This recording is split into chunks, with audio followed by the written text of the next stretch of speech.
times by 15 times 10 to the power 3. So 2.2. So it's equal to 33 times 10 to the power 3 pounds. Okay. So we are going to consider the XY plane.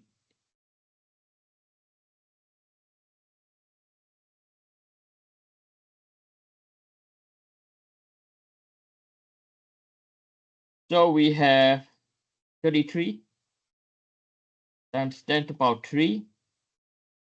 This will be equal to pi squared.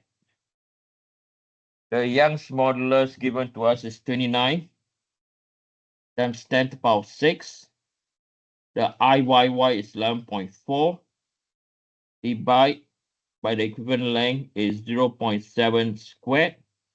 And this is L squared. So we want to find what is our L. So this will be equal to square root.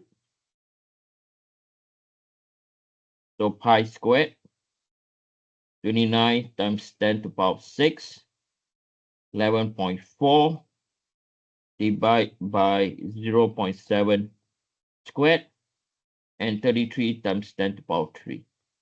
Okay, so the length is equal to shift pi squared times by 29 power 6 times by 11.4 divided by 0.7 divided by 0.7 divided by 33 power 3, and then the whole thing square root is equal to 449.207 inches. Let me do it again. Shift pi squared times by 29 power 6 times by 11.4 divided by 0.7 divided by 0.7 divided by 33 power 3, square root the whole thing, 449.207.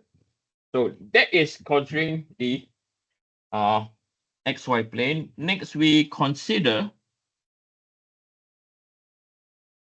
okay, we are going to consider the YZ plane.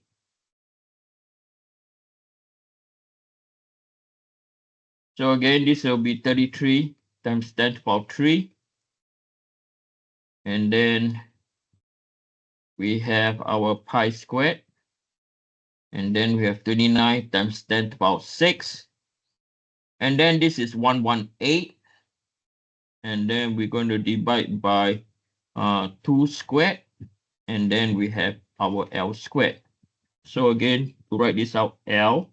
So let me, I do apologize. This is L by considering the XY plane. This is L by considering the YZ plane. So this will be equal to pi squared. 29 times 10 to the power 6, 118, divided by 2 squared, divided by 33 times 10 to the power 3. Okay.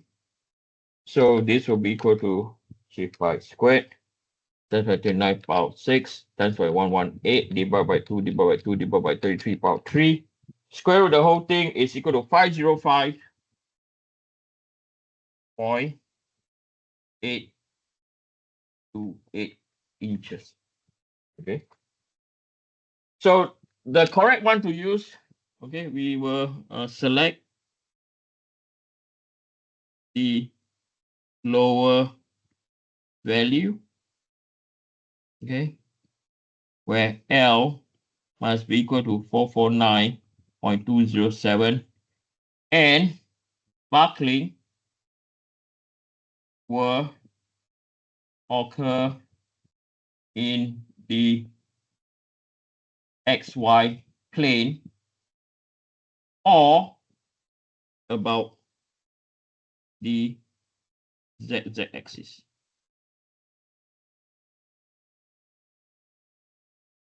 Okay, XY plane.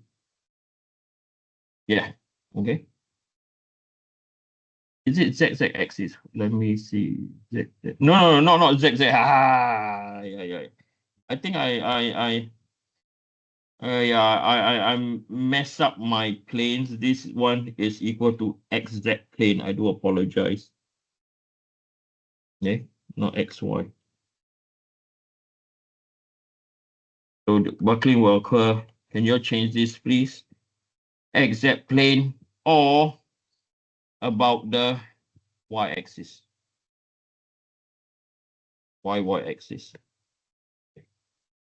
So you can see you have to pick the lower value. If you pick the 505, okay, buckling will occur already. Are we clear?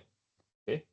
So again, I think for this case, the most important learning curve over here, everything is, we did not add anything new, except for this case, we put a what? I highlight that is a rope. Okay. So now you understand if we have a rope structure, how would the free body diagram look like? Because we have another problem that we're going to do later on that we have. Now we have ropes down here. Look at this. This is rope. Okay. How can we deal with it? And you know, the rope has to be in tension. There you go. Okay. I'm going to do another example. I want you have to get like familiar and confident. Okay. Than anything else by looking at buckling. So far, I mean, that's the problem in online. I can't see your face. Usually, if you are confused, I could see it. Online, I can't see it at all. Okay. Have question, please type something. Don't leave me in the dry. Okay. I'm gonna do another example, and again, we're going to look at two different planes of buckling. Okay, very important. Two different planes of buckling. So the example that we're going to do now.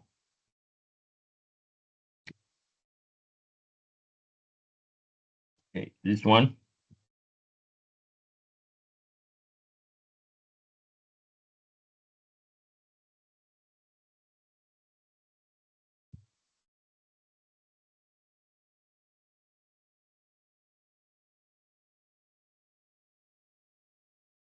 Okay, so this is I think example, I can't remember, example number 4.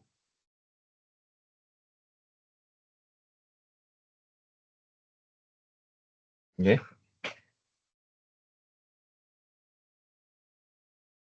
Right.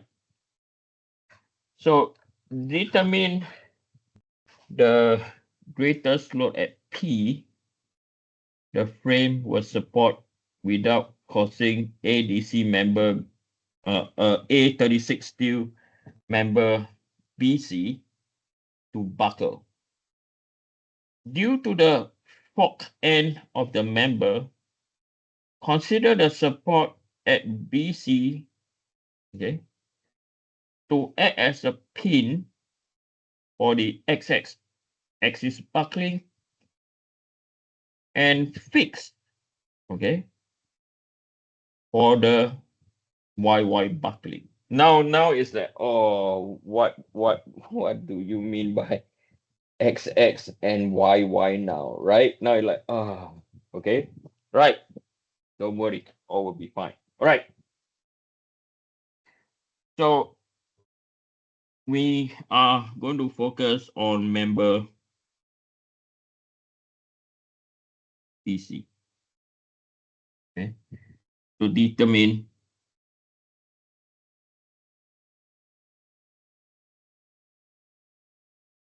P. Okay, so P is the load that applied on one end of the structure. Okay, so we know that A is made of a A36 steel. So you look at materials handbook. I'm going to just write down the values again. If this question will be asked, I will give you all these values. Okay. So we know that E is equal to 29 times 10 to the power 6 psi. Okay. And also given that the stress yield, now this one you have not seen before. This is the first time you've seen the stress yield value. Okay. And this is equal to 36 times 10 to the power 3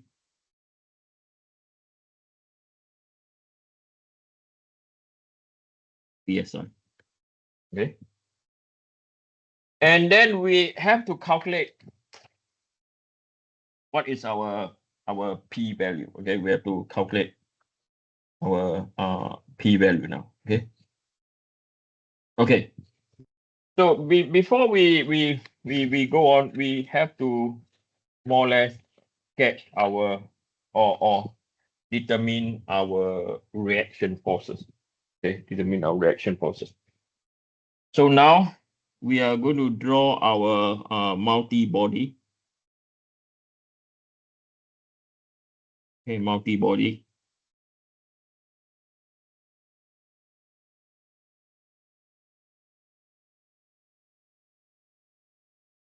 Free body diagram.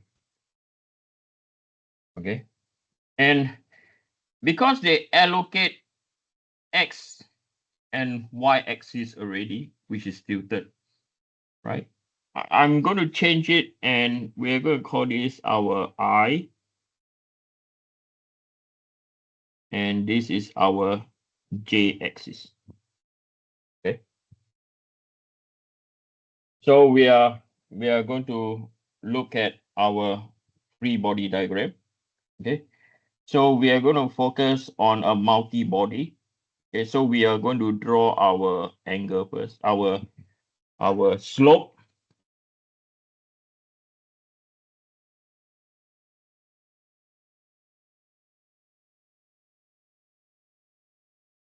Okay. So this belongs to our member BC, and then another one.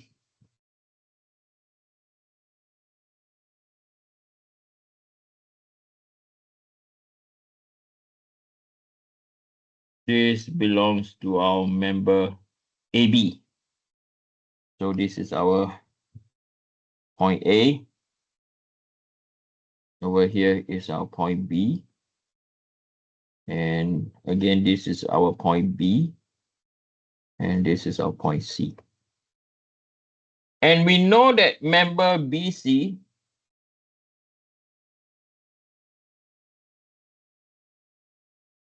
has to be in compression.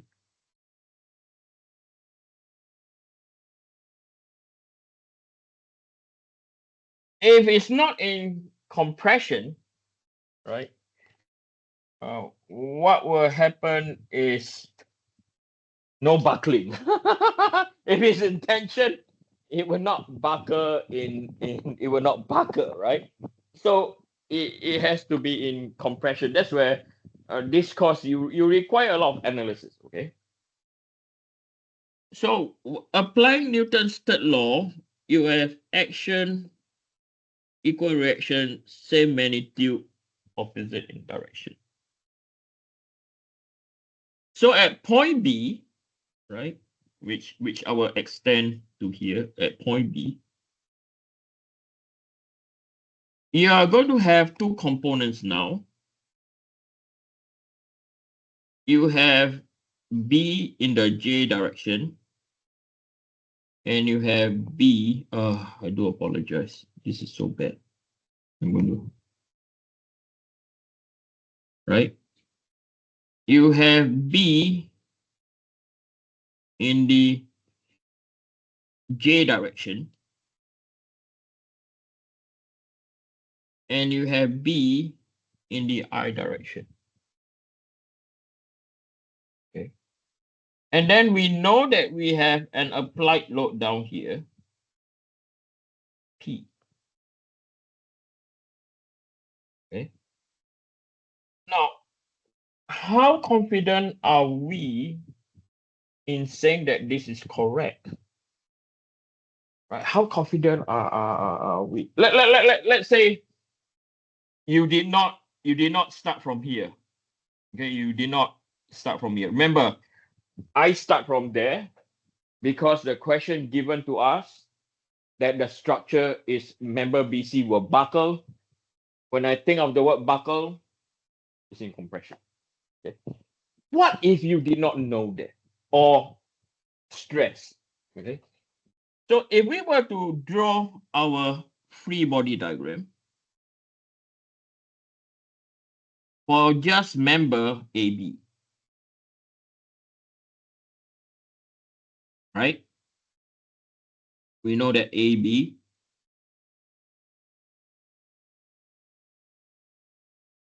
right?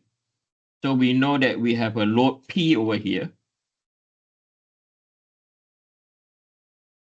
right? And then this is our point A. And then over here, this is our point B, right? If we were to take moment